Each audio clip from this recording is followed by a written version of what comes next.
Yo que he estado en Teherán y que he estado con los ayatolás, estos no son tontos. Alguien debe pensar que son fanáticos religiosos y demás.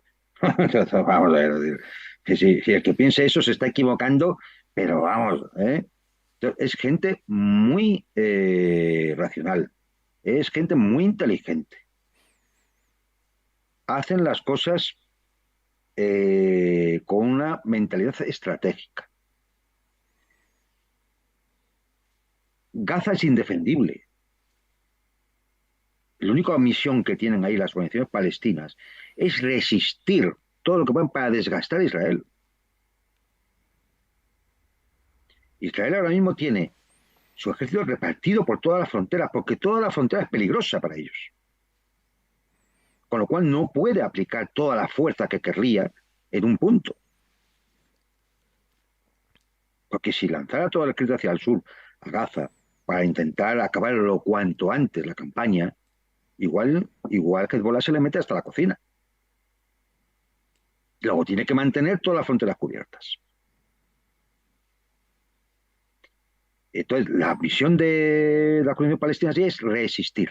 Cuanto más tiempo resistan, más crímenes cometerá Israel, más se indignará la comunidad internacional, más medidas se propondrán, más las poblaciones árabes y musulmanas presionarán a sus propios gobiernos para que sigan tomando medidas contra esto.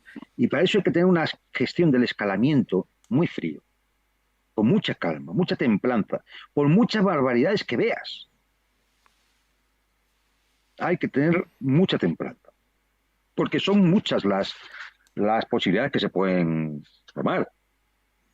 Por ejemplo, obligar a los estados árabes a dejar de suministrar energía a Israel, petróleo y gas.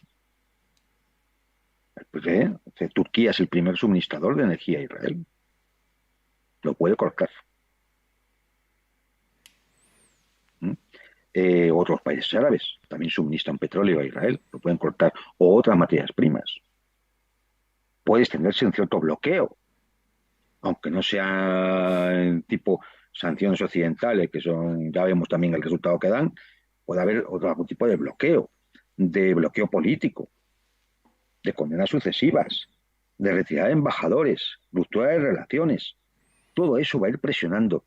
No a Netanyahu, que puede que esté ya en la fase de enloquecimiento parecida a la de Zelensky, sino la propia ciudadanía israelí, que ya estaba sublevada contra Netanyahu, que se hace las mismas preguntas que nos hacemos todos. ¿Cómo pudo ocurrir lo del 7 de octubre? También se lo hacen los ciudadanos israelíes. Los ciudadanos israelíes que también quieren vivir en paz y que saben que tienen que buscar una solución. No se puede seguir únicamente por la pandilla de fanáticos que sigan a Netanyahu, a Lieberman y a estos dirigentes claramente enloquecidos del sionismo más fanático. Entonces, es decir, yo creo que se irán dando, bueno, pues medidas poco a poco en ese escalamiento. Habrá enfrentamientos armados, se aprovechará y Estados Unidos intentará que la cosa no se vaya del todo de las manos. Porque una cosa es desestabilizar para que yo mantener mi influencia y otra cosa es que se vaya todo de las manos, al final tenga que salir yo y encima me cierren el estrecho de Hormuz, el estrecho de Bab el-Mandeb, el canal de Suez y me tenga que gastar la intemerata en defender a Israel. Y eso no es un buen negocio, salvo para el complejo militar industrial, ¿no? Claro, aquí también depende del grado de chifladura que haya en Washington, que es alto, ¿eh? Pero también es verdad que con un Oriente Medio incendiado no se puede llegar tampoco a las elecciones norteamericanas. Cuando los propios judíos en Norteamérica ocupan estaciones o entran en el Capitolio, cuando hay parte del Partido Demócrata, claro, se escandaliza de lo que está pasando. Esto afecta en las encuestas. Entonces, es decir, aquí En la guerra asimétrica, porque lo que estamos ante una forma de guerra asimétrica, fijaos si es asimétrico, 10.000 milicianos de Hamas contra el quinto ejército del mundo, el segundo servicio de inteligencia, apoyado por los primeros ejércitos del mundo. O sea, no, es que estemos un mes después todavía así, indica también cómo están las cosas. Entonces, en la guerra asimétrica, la victoria no se consigue porque tu ejército venza, sino por impedir la victoria del enemigo, por impedir que el enemigo te venza a ti. Si tú consigues que el enemigo no te venza, porque logras resistir, aguantar, sobrevivir, el que ha perdido es él. Él es el que se ha desgastado, es el que ha quedado en evidencia ante todo el mundo. Tú te fortaleces. El entorno cada vez está más fortalecido. Esto no es decir, cuando se inició la Operación Plomo Fundido en el año 2004, creo recordar, contra Gaza, Irán, eso fue hace 20 años, Irán no tenía la potencia que tiene hoy. Siria no tenía un ejército armado de forma moderna y entrenado en el combate después de 10 años de guerra, como el que tiene hoy.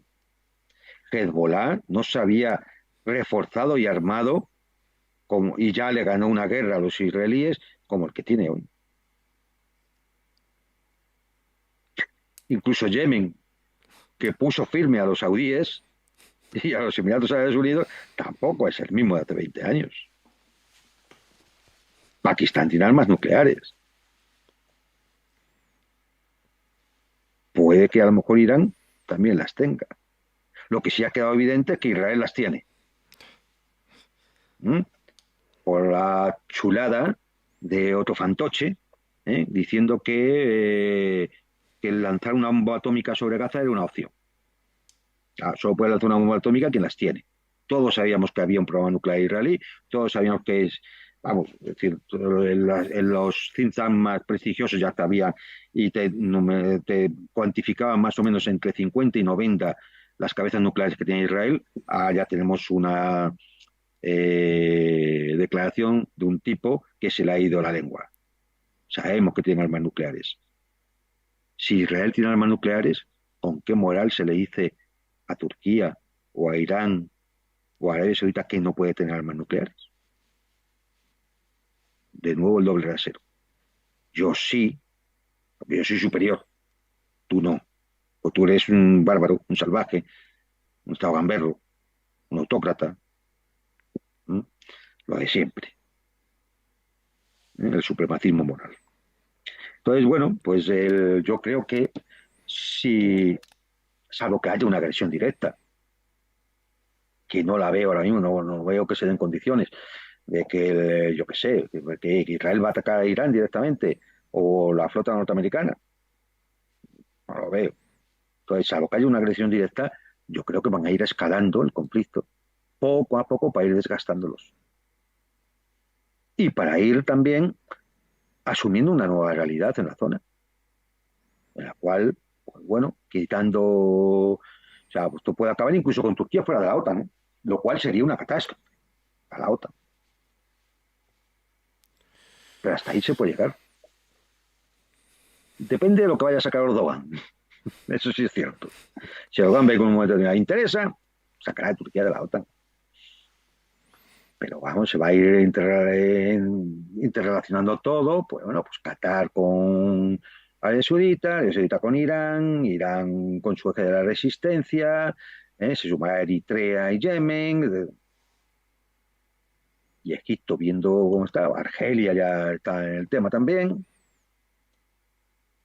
Entonces, Libia negociando una base rusa en sus costas, lo cual es otro problema porque significaría la base para que la flota rusa controle el Mediterráneo occidental, ya que tiene la de Tartus en Siria para el Mediterráneo oriental. O sea, es decir, en el gran ajedrez geopolítico siempre se mueven muchas piezas.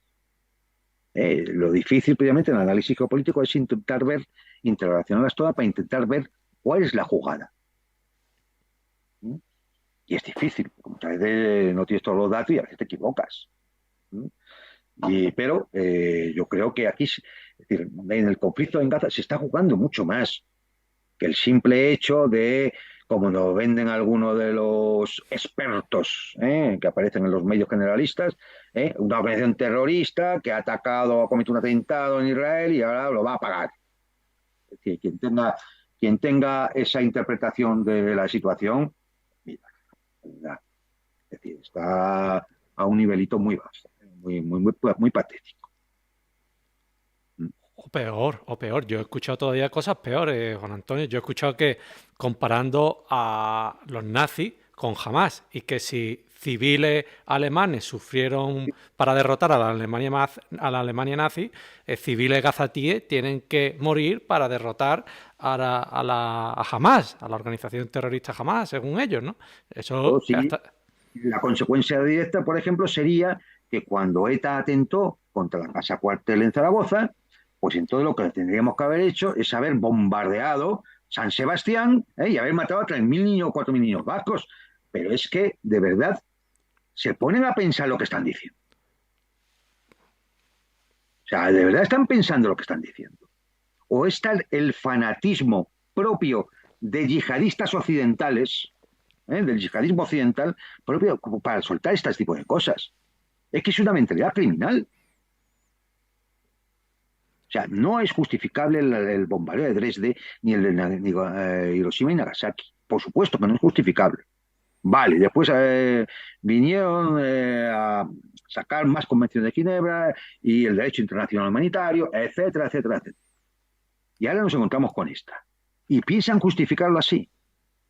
O sea, que todo lo que tiene que haber hecho el Estado español, no sé, a ver cómo se le cuenta esto a la gente. No, lo que teníamos que haber hecho es haber dejado San Sebastián en ruinas y haber matado allí a 15.000 personas, entre ellos con 5.000 niños. Eso es lo que había que haber hecho. Eso es lo que dice esta gente. Bueno, Eso es lo que dice esta gente. Sí, es eso lo que están diciendo. Eso es lo que están diciendo. Y hay gente que les escucha. Y compatriotas nuestros que les escucha. Cuando lo que hay que hacer es silenciarlos, apagar la tele, la radio, y se acabó. Nunca más. Nunca más. Son un peligro para la humanidad. Hombre, no. Es decir, por muy bárbaro que hubiese sido la acción de Hamas, que ya digo, habrá que hablar largo y tendido a medida que vayamos sosteniendo más datos sobre lo que ocurrió realmente ese día, y cómo se llegó a esa situación y qué es lo que pasó, ¿no? Y por qué pudo pasar lo que pasó. Independientemente de eso, eh, como dijo el secretario general de Naciones Unidas en su descargo de conciencia al señor Guterres, es que aquello no ocurrió en el vacío. Es que hay 56 años de antecedentes. Es que antes del 7 de octubre ya habían muerto en Cisjordania 256 palestinos, asesinados por las tropas israelíes. Es que esto no ocurrió en el vacío. No lo justifica, por supuesto, pero no ocurre en el vacío. Hay que entrar a explicarse por qué ocurren las cosas. Y entonces, si te das cuenta de eso, vale, bien, se ha producido. Es un desastre. Ha habido acciones bárbaras, de acuerdo. E incluso uno puede pensar, decir, no me extraña que haga una acción de represalia sobre los dirigentes de Hamas y de las otras organizaciones palestinas. Vale, lo puedo entender. El momento de la rabia, de la indignación y demás. Pero lo que hay que buscar es la solución del conflicto, la resolución del conflicto, y esa está marcada y es de obligado cumplimiento porque es vinculante. Son varias resoluciones del Consejo de Seguridad las que establecen el tema del Estado palestino, del retorno de los refugiados, la capital en Jerusalén, acabar la colonización de los colonos y las colonias ilegales, el desalojo de los territorios ocupados en el Líbano, en los Altos de Golán en Siria, etcétera. Es que, no, eso no es que esto no es negociable, ya es que hay una resolución. Es que es el derecho internacional. Es que si tiene que aplicarse a uno, se tiene que aplicar a todos. Es que no vale la doble vara de medir, porque no sois el pueblo elegido, ni sois superiores a los demás. Es que la democracia se basa, entre otras cosas, en el imperio de la ley. Y si no hay imperio de la ley, no es un Estado democrático y no hay democracia. Metamos esto en la cabeza. El imperio de la ley. La ley puede ser injusta, Pero la democracia lo que exige es que se cumpla. Y aquí hay una serie de resoluciones que Israel lleva incumpliendo desde hace 6 décadas. Y nadie es capaz de decirle, hasta aquí hemos llegado y vas a cumplir. Entonces, bueno, pues como eso no ocurre en el vacío, como hay unos antecedentes, como hay un desarrollo, como hay una situación que es insostenible, una situación de apartheid, de limpieza étnica, que es insostenible. Es decir, no podemos rasgarnos la vestidura cuando ocurren estas cosas, y luego no tomar las medidas pertinentes, las medidas para solucionar el conflicto. Esto posiblemente a lo mejor dentro de unos meses se ha acabado. ¿Hasta cuándo? Hasta el siguiente no. Dentro de 1, de 2 o de 3 años volverá a estallar. Porque si no se soluciona, ahí seguirá cebándose la bomba hasta que vuelva a estallar. Y entonces lo volveremos a regar las vestiduras. Y volvemos a repetir lo mismo. ¿Hasta cuándo?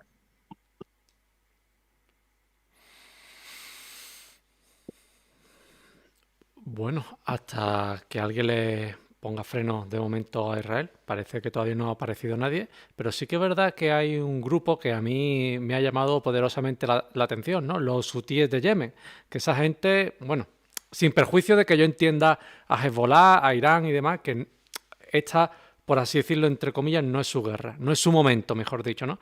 Pero los hutíes de Yemen es que le han echado valor, es que están intentando al menos bombardear a Israel, con lo lejos que está. Incluso hoy decía el portavoz de los hutíes que habían derribado un dron estadounidense.